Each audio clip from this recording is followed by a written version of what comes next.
Gran lavoro dell'assessore Riola al comune di Agrigento, perché non si parla solamente di disinfestazione e derattizzazione, ma anche aiuti sociali.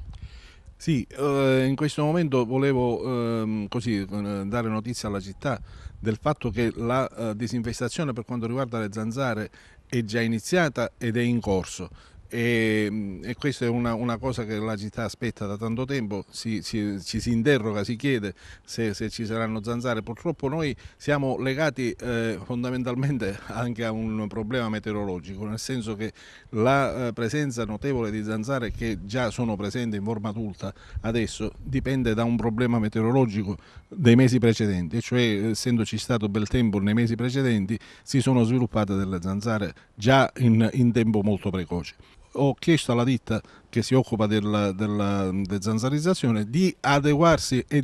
alla condizione e di aggiungere un ciclo in più rispetto a quelli che sono previsti già per le forme adulte, per cui contemporaneamente adesso in città si sta svolgendo una denzazzarizzazione per adulti e un trattamento larvicida per quanto riguarda appunto le larve delle zanzare. Questo programma proseguirà e proseguirà secondo un cronoprogramma e ci saranno altri 4 trattamenti per le forme adulte e altri 2 o speriamo 3 trattamenti per le forme larvali. Bisogna fare molta attenzione e bisogna che la faccia sia l'amministrazione ma anche tutti i privati, nel senso che nei propri giardini, nelle proprie abitazioni, dovunque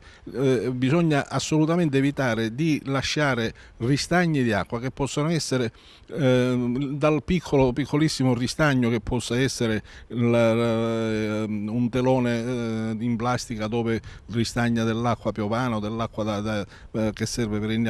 innaffiare a tutte le zone in cui ristagna, anche i sottovasi per esempio, non bisogna lasciare nelle piante l'acqua per molto tempo. Perché questo tipo di zanzara si sviluppa proprio nei piccoli ristagni d'acqua, non nei grandi ristagni d'acqua. Accanto a questo stiamo procedendo, così come già era in corso, con la derattizzazione, che ovviamente avviene sotto una forma non visibile, nel senso che non lasciano gli operatori delle pastiglie o delle sostanze liberamente e accessibili a chiunque, però vengono fatte mettendo queste sostanze nei tombini, nelle zone inaccessibili sia ad animali domestici sia ovviamente alle persone. E questo è in corso, già è in corso da tempo, e adesso stiamo ulteriormente accelerando anche per alcune zone che c'erano state particolarmente segnalate, quale per esempio quelle della via Manzone a Valle, ma tutta la zona, diciamo, tutta la città in questo momento sta per essere trattata. Vorrei inoltre dare notizie su un altro aspetto, su un altro argomento che so essere molto sentito in città, che è quello relativo all'utilizzo della somma di 58.000 euro che il Comune ha dato all'ASP per implementare il servizio per le persone affette da malattie dello spettro autistico. Abbiamo avuto comunicazione dall'ASP che giorno 16 è già iniziato l'utilizzo di queste somme e che verrà ripartito fra